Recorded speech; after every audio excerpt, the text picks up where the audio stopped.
Salmo, o capítulo 1. Quero aqui só reforçar, quarta-feira nós vamos retornar à autoconfrontação. É um estudo que visa o questionamento sobre quem nós somos, quem é Deus, por que aqui estamos, qual o sentido da vida, por que você se diz cristão, você sabe responder sobre a palavra de Deus, porque a tua fé ela é fundamentada a Cristo Jesus. Então isso você aprende em autoconfrontação, você questiona se na tua mente realmente há certeza, a convicção que você está indo para os céus, a sua convicção sobre a salvação em Jesus Cristo, tudo isso nós aprendemos em autoconfrontação. Então venha, é um estudo de autoconfrontação.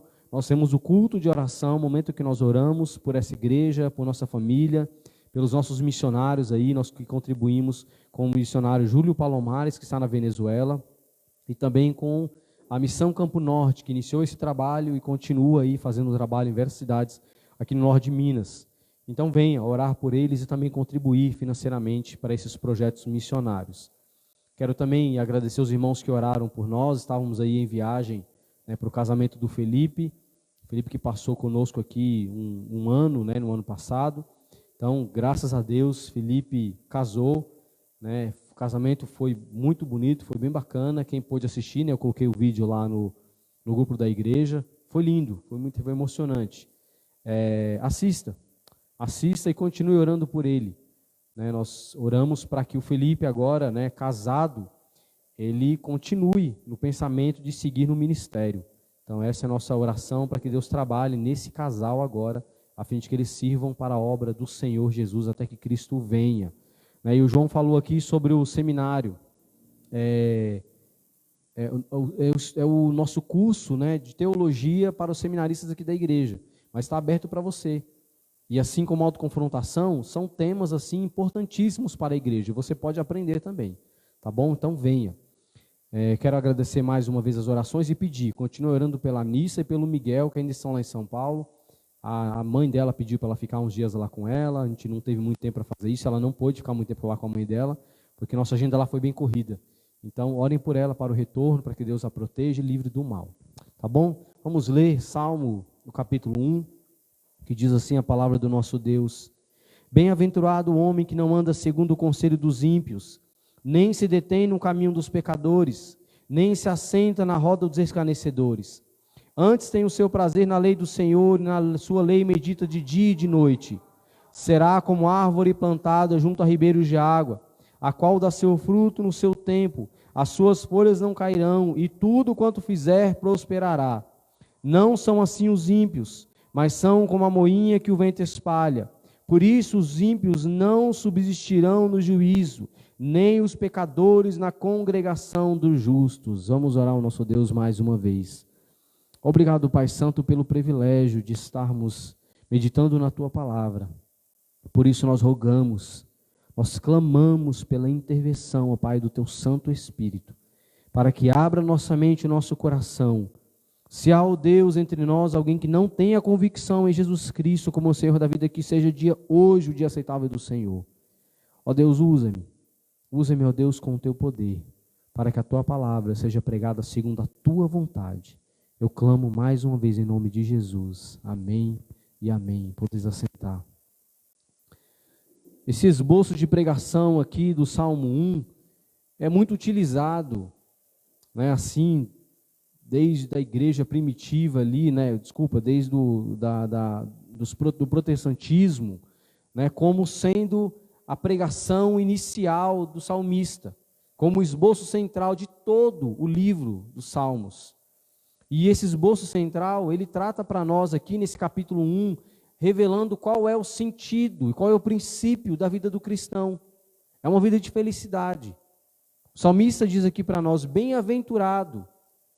E Jesus Cristo, como João leu aqui, Mateus 5, de 1, ele leu só o primeiro versículo da bem-aventurança, mas Jesus Cristo começa dizendo as mesmas palavras do salmista, bem-aventurado. No grego, na tradução original, está felizes. Feliz é o homem. Ou na bem-aventurança, bem-aventurado ou feliz é aquele. Então Cristo traz a afirmação da própria palavra de Deus da mesma maneira que trouxe o salmista. Então há um princípio de felicidade para mim e para você. Então já de cara, como eu sempre faço uma pergunta: você é feliz? Você sabe o que é de fato felicidade? Não felicidade que o mundo expressa, porque o mundo de fato expressa uma felicidade que é baseado nas coisas deste mundo. Mas nós estamos nesse mundo, não podemos ser felizes aqui. Você não pode também se deleitar dos prazeres que Deus concede ainda nesse mundo. Infelizmente, a igreja evangélica, uma boa parte da igreja evangélica, trata o sentido para a vida cristã é santidade. E é verdade isso. Mas alguns excluem a felicidade. Você não pode ser santo e ser feliz ao mesmo tempo. É meio contraditório. Porque se você encontra de fato com Cristo, que é a expressão exata da felicidade para o homem, o que nos impede de ser feliz? Então volto a perguntar: você é feliz? Você tem plena convicção que você é uma pessoa feliz? Não com a felicidade do mundo, mas com a felicidade que há em Deus, por Cristo Jesus e através do Santo Espírito do Senhor. Há uma maneira assim de evangelizar que eu gosto muito, é de falar sobre a paz de Deus e a paz com Deus. Para você ter a paz de Deus, você precisa ter paz com Deus. E o que é paz com Deus? Paulo diz para nós que não há nenhum justo, nenhum sequer, ninguém que queira a Deus. Então o homem está em constante luta contra a vontade de viver de fato para a glória de Deus. Então como que ele pode ter paz com Deus? Paulo diz: porque o salário do pecado é a morte. Há uma morte para o pecado. E quem aqui que nunca pecou? Ou às vezes ainda peca? Ou quem sabe todo dia? João diz: aquele que diz que não tem pecado é mentiroso e faz Deus de mentiroso. Então como que você pode ter paz com Deus? Paulo descreve para nós um texto bem conhecido dessa igreja, Romanos 8:1. Portanto, nenhuma condenação há para aqueles que estão em Cristo Jesus, que não andam segundo a carne. A gente vem aqui: bem-aventurado o homem que não anda segundo o conselho do ímpio. Aqui ele traz 3 parâmetros aqui de pecado, de falhas, de queda, sabe? Primeiro é o ímpio. Depois ele diz: não se detém no caminho do pecador e nem se assenta com o escarnecedor. No versículo 1, ele traz uma queda livre. Primeiro você tem contato com o ímpio, ouve o conselho do ímpio. E aí você está dando ouvido e começa a caminhar com o pecador. E quando você se dá por si, está sentado à roda, não só com ele que é pecador, mas com esse escarnecedor, que está falando mal, está criticando. Você já viu alguém assim? Rapaz, eu tenho raiva de crente. Esse negócio de Deus é coisa de doido. Gente que escarnece. Ou pior ainda, um alerta para a igreja no dia de hoje. Você já viu alguém que diz assim: eu amo a Cristo, mas não suporto a igreja? Já ouviu alguém falar assim? Rapaz, eu amo Cristo, eu sou cristão, mas igreja não é comigo. Para quem é casado aqui, a referência é mais clara. Eu posso dizer assim para o marido: rapaz, você é muito gente boa. E falar: mas sua mulher não vale nada. É ofensivo ou não é ofensivo? Não é não, Jefferson? Jefferson é gente boa, mas a Silvia... Tu fala: rapaz, como assim? É ofensivo para ele. Ofendeu a esposa dele. É você falar isso para Cristo: Senhor, eu te amo, mas tua esposa, como que pode? Quem dá conselho, quem ouve conselho de ímpio, mesmo pessoas que diz ter comunhão com Cristo, quebra o princípio que Cristo diz: eu sou o cabeça da igreja, e aquele que está em mim faz parte da igreja de Cristo. Então viver segundo o princípio de Deus é não dar ouvido a más pessoas. E não dando ouvido a más pessoas, você não entra em caminho com o pecador. E não se assenta com esses que escarnecem. O Salmo 1, ele consiste em duas partes. A primeira parte, Davi vai estabelecer para nós aqui o que é felicidade e a bem-aventurança. De um homem que busca, de fato, fugir dos maus conselhos. Fugir de pessoas que não vão te levar para a comunhão com Cristo. É o que a gente fala muito aqui na autoconfrontação. Se tem uma rodinha de amigos ali, e aí eles estão conversando algo que é vergonhoso. Quando você chega na roda, o que acontece?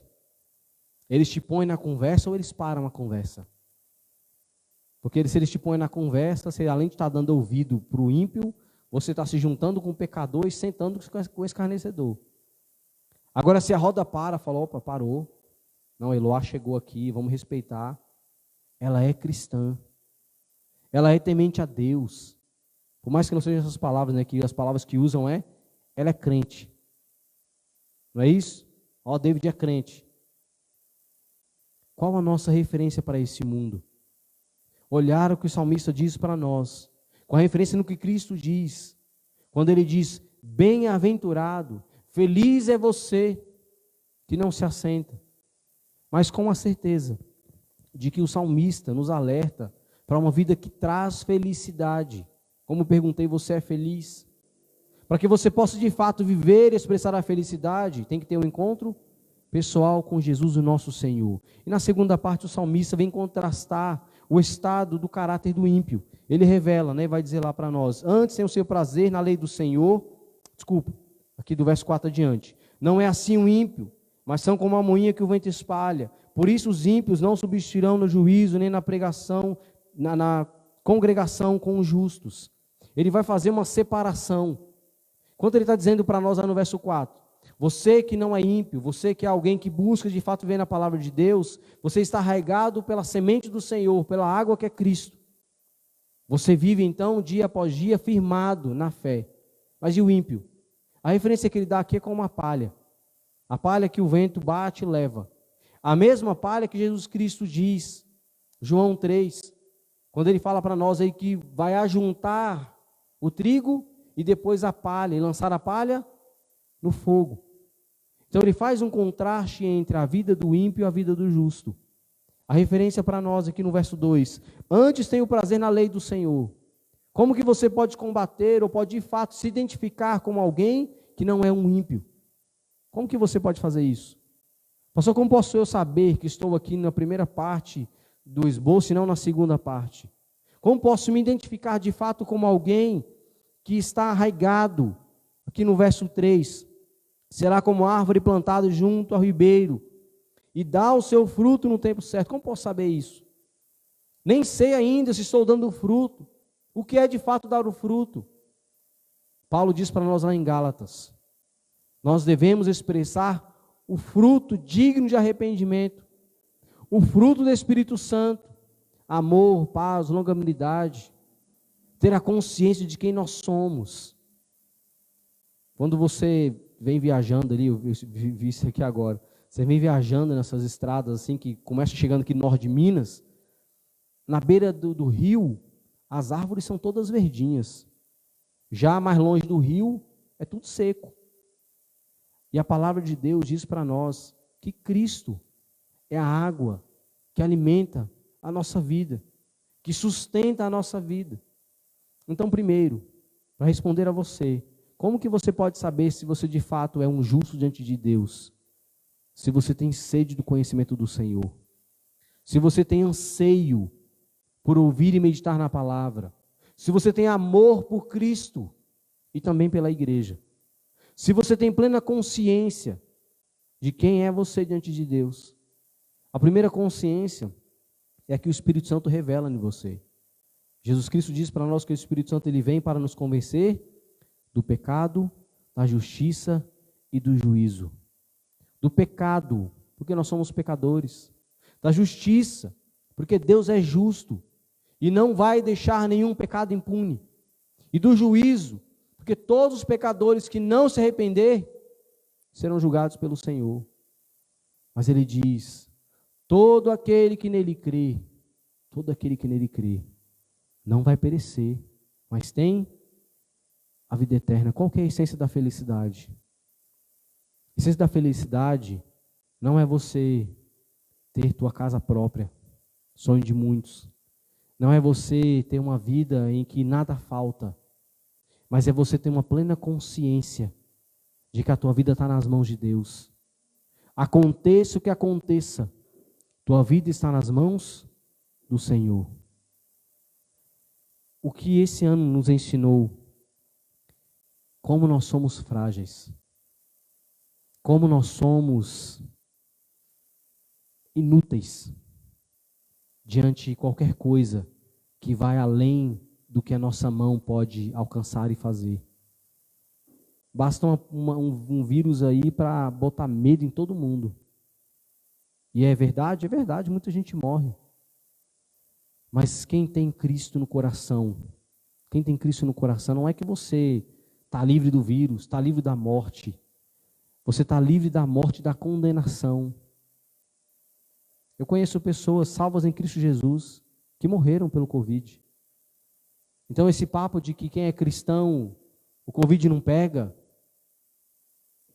Deus está errando o cálculo ali então. Esse papo de que, porque você é crente, quem está em Cristo Jesus, esse mal não chega até você.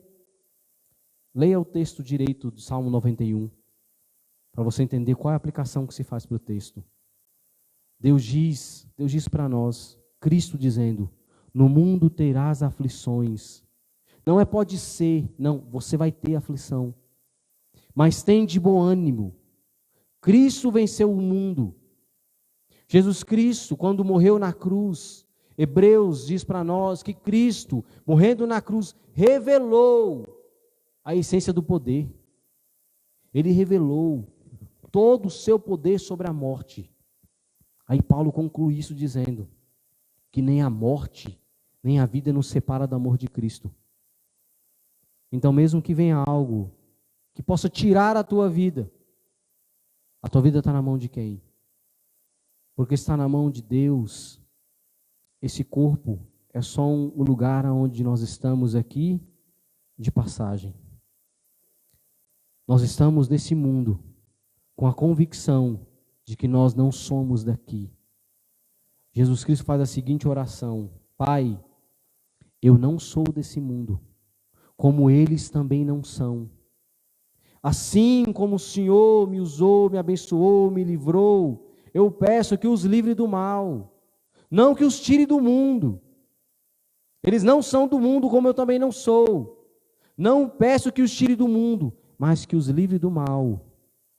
Livrar do mal é livrar do próprio Satanás ou do diabo, para tentar tirar da tua vida a convicção e salvação.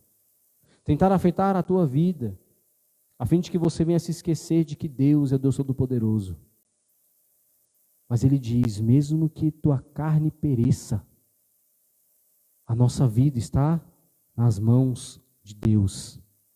Então, bem-aventurado é o homem que sabe aonde está o seu prazer, aonde está o seu deleite. O seu deleite está em meditar a palavra de Deus dia e noite. Se deleitar, não é que você não vai trabalhar. Deixa eu explicar isso aqui. Não é que você vai agora começar a ler a Bíblia de manhã, eu vou parar para almoçar, depois vou ler de novo, aí vou parar para jantar. Não, não é assim. Você tem sede e anseio por conhecer. Então você lê a Bíblia de manhã e você fica ruminando aquilo, você fica pensando. Você fala sobre, você pergunta, você passa o dia meditando na palavra de dia e de noite. Porque a palavra de Deus para nós é lâmpada para os nossos pés, para que nós não tropecemos em pedra, para não cairmos. Escondi a tua palavra no meu coração para não pecar contra ti. Então quem tem anseio pela palavra do nosso Deus, esse encontrou a felicidade. Porque a felicidade, Pedro vai dizer para nós, que a graça e a paz lhe sejam multiplicadas através do conhecimento de Cristo e do nosso Senhor Jesus. Como que você pode então ter graça e paz aumentada? Como que você pode conhecer mais?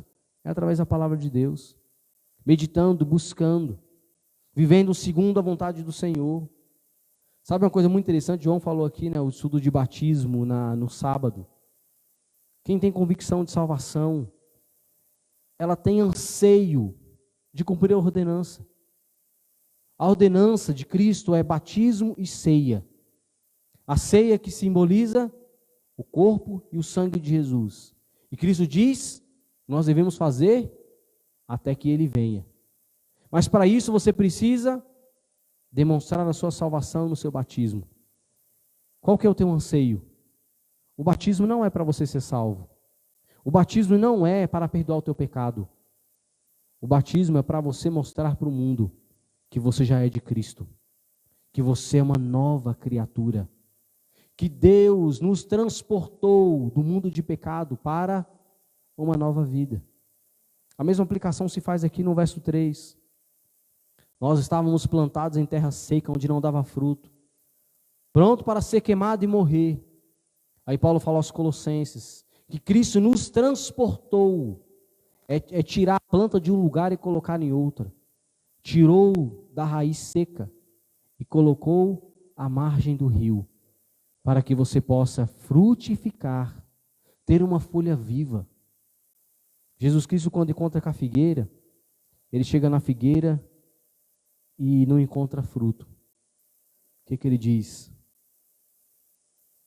Essa que fique seca e morra. Nunca mais ela vai ter vida.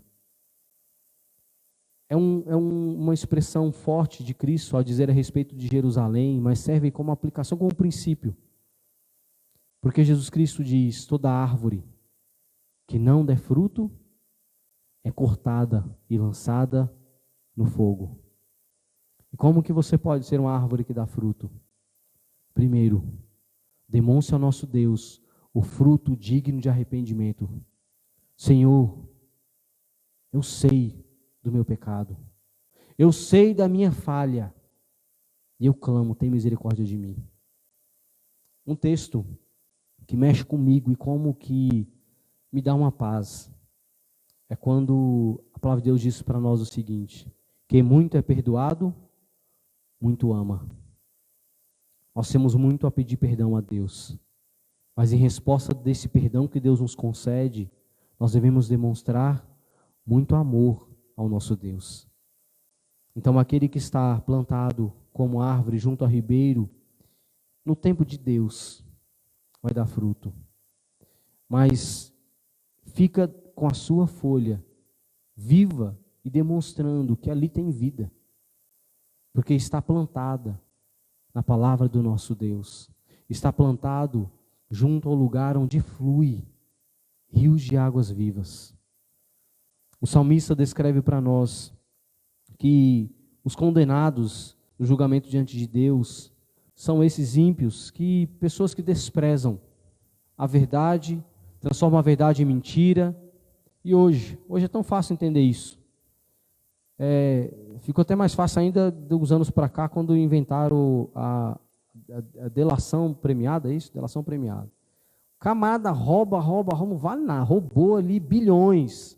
Aí ele fala assim, eu vou devolver 1 bilhão. Ele roubou um bocado, aí vou devolver um pedacinho aqui, e aí o povo vai esquecer e tá bom. O mundo está assim. O camarada trai a mulher, e aí fala, pede perdão, e tá bom, e vai embora, e aí a vida segue. Aí apronta ali de novo, e a vida segue. Porque acostuma, já não tem mais nada que o culpe. Mas há um julgamento que essas pessoas vão de sofrer. João descreve para nós no Apocalipse 6, em que não haverá ninguém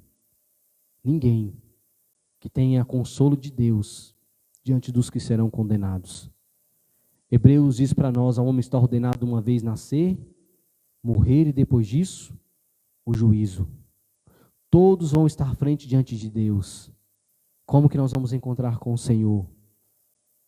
Esses ímpios, eles padecerão.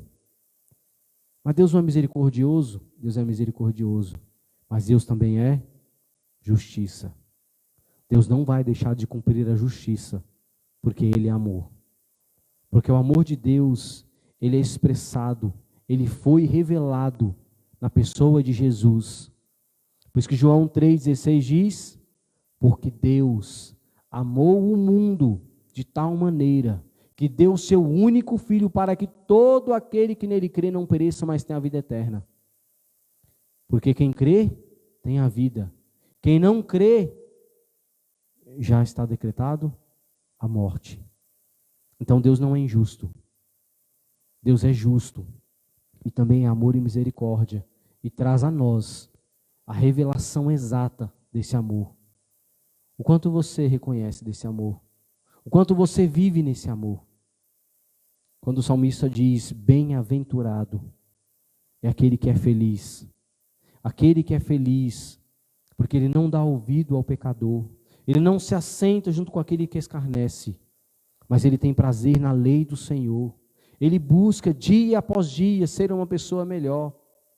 E não, volto a dizer, não é aquele crente bitolado que tem que ser santo, santo, santo, santo e infeliz.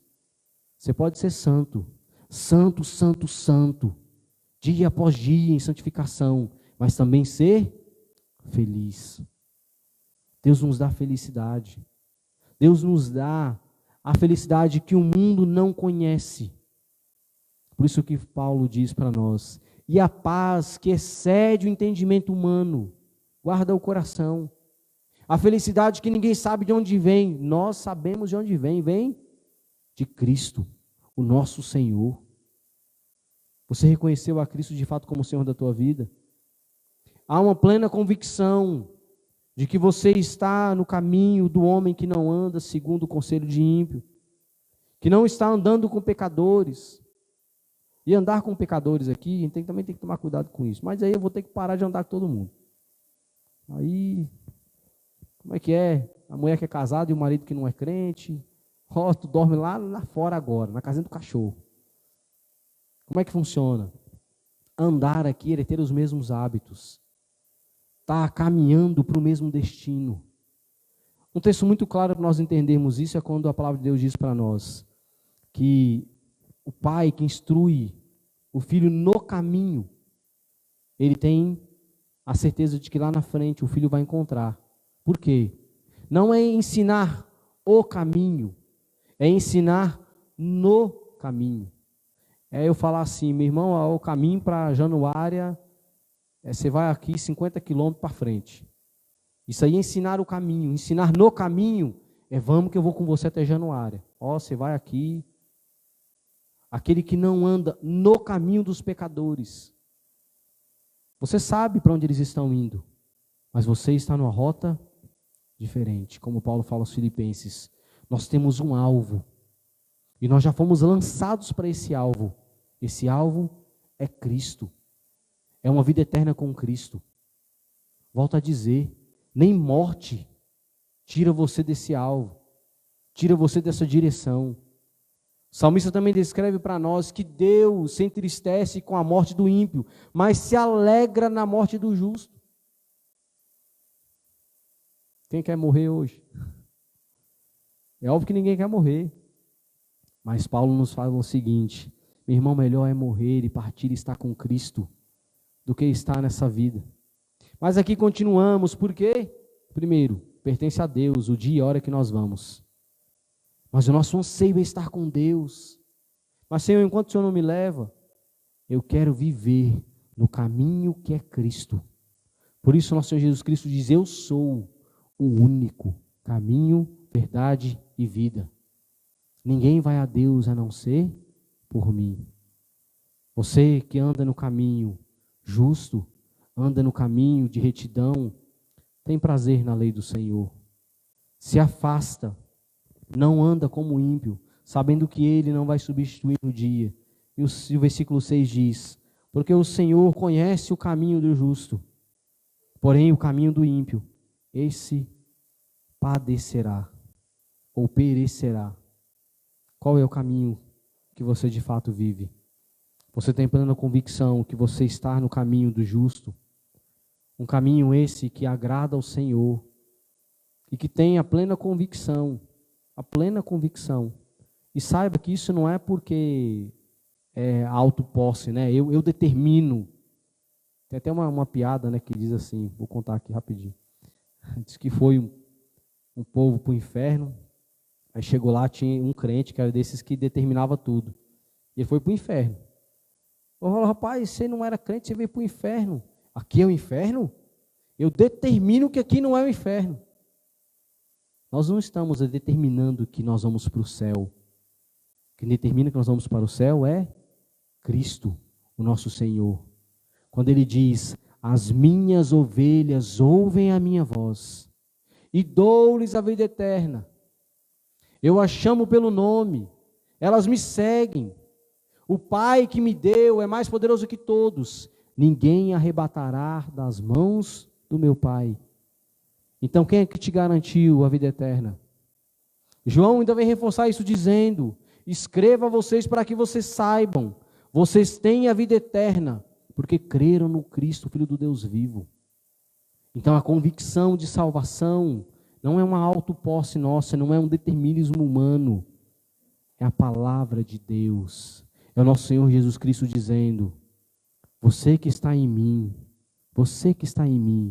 de você flui rios de água viva. Sai de você a essência do cristianismo.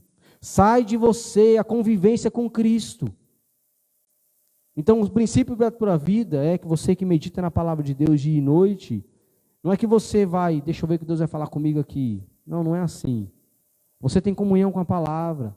Então, a palavra flui na tua mente. Circunstâncias acontecem, você lembra. Olha, a palavra de Deus me diz para tomar cuidado com isso. Me diz para ser sábio, para ser prudente, para ser astuto.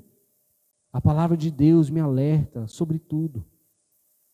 Então nós devemos ter amor e anseio por conhecer dia a dia o nosso Deus. E não pode ser feito isso a não ser comunhão com a palavra, comunhão com a igreja e fidelidade em oração. Então, para concluir, podemos citar aqui 3 aplicações. A primeira, o salmista nos ensina que o justo é bem-aventurado, e essa bem-aventurança não é fruto de sua própria capacidade, não é algo que você possa fazer ou buscar, mas é algo que vem de Deus, é algo que você depende totalmente de Deus.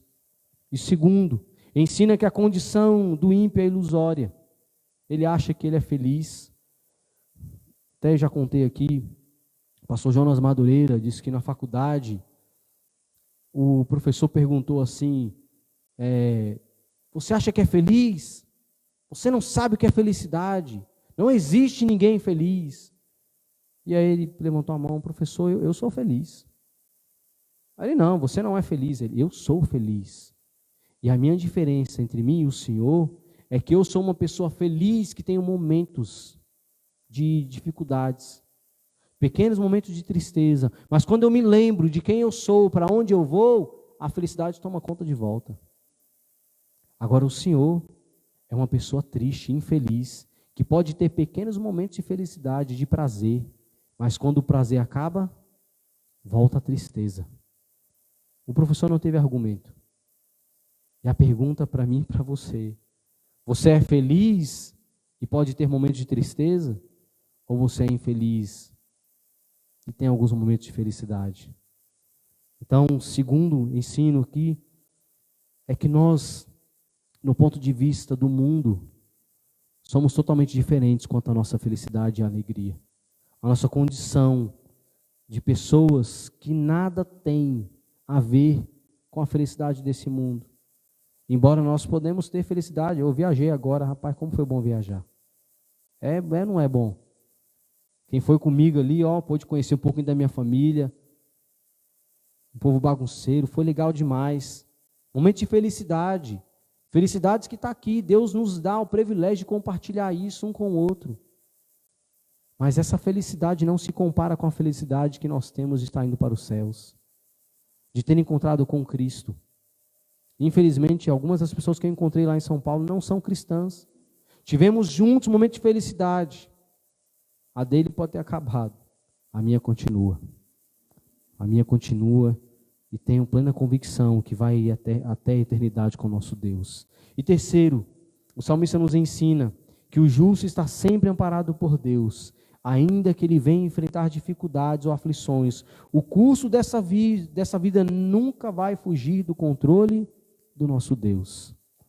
Então saiba, o que nós vivemos, Deus sabe, e Deus não perdeu o controle. Muita coisa é permissão de Deus. Como eu acredito, esse Covid aí, essa pandemia, é permissão de Deus. Deus pode, através disso, dar oportunidade para que muitos se arrependam e creiam no Evangelho? Pode. Deus, através disso, pode começar a limpar a igreja? Pode. Mas Deus não está fazendo isso simplesmente porque Ele quer provar que é Deus. Ele não precisa fazer isso. Ele é e continua sendo Deus. E Ele continua no controle de todas as coisas. O que nós precisamos, então, é confiar em Deus. E, Senhor, mesmo que esse mal venha até mim, eu confio em Ti. Eu entrego minha vida em Tuas mãos. Nós sabemos em quem nós temos crido. E essa deve ser a convicção da igreja. E no dia do retorno do nosso Senhor Jesus Cristo haverá uma separação final. João Batista, ele anuncia que Jesus Cristo é aquele que traz em sua mão a pá, que vai separar o joio do trigo. Vai separar o trigo da palha. Qual a condição que você vive? Eu não posso julgar ninguém. Você não pode julgar ninguém. Nós não podemos julgar ninguém sobre a condenação. Mas Cristo, Ele diz: eis que venho, e todo joelho se dobrará diante de mim. Todo joelho vai se dobrar diante de Deus. Como que você vai se dobrar diante do Senhor? Declarando: Tu és o Cristo, o Filho do Deus vivo, o Senhor da minha alma. Ou vai estar prostrado, chorando, pranteando pela condenação.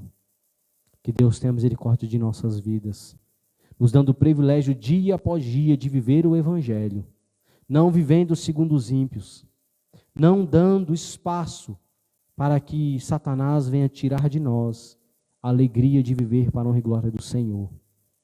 E se você não tem a convicção da salvação em Jesus, que hoje seja o dia aceitável. Deus diz para nós: clame a mim e responder-te-ei. Coisas novas eu farei que você nem imagina. Para isso você deve viver segundo a vontade do nosso Deus. Baixe tua cabeça. Pai Santo, nós agradecemos mais uma vez por tua palavra. Ó Deus, por esse momento. Somos falhos, ó Deus, mas o Senhor é justo, é fiel, é o Deus Todo-Poderoso. Clamamos em nome de Jesus. Se há alguém em nós, ó Pai, que há ainda dúvida, questionamento sobre a salvação, que hoje, Deus, haja paz. Encontre, ó Deus, a paz com Deus e receba a paz de Deus, para viver, ó Deus, plenamente feliz, para estar, ó Deus, em paz com Cristo nosso Senhor, na alegria de que estamos indo para os céus. Abençoa essa igreja, ó Deus, desperta o teu povo, nos livra do mal, ó Deus, desse Covid. Ó Pai Santo, nós rogamos, reaviva a tua igreja, para que possamos, ó Deus, enfrentar tudo, se possível até a morte, para a honra e glória do Senhor. Oramos em nome de Jesus.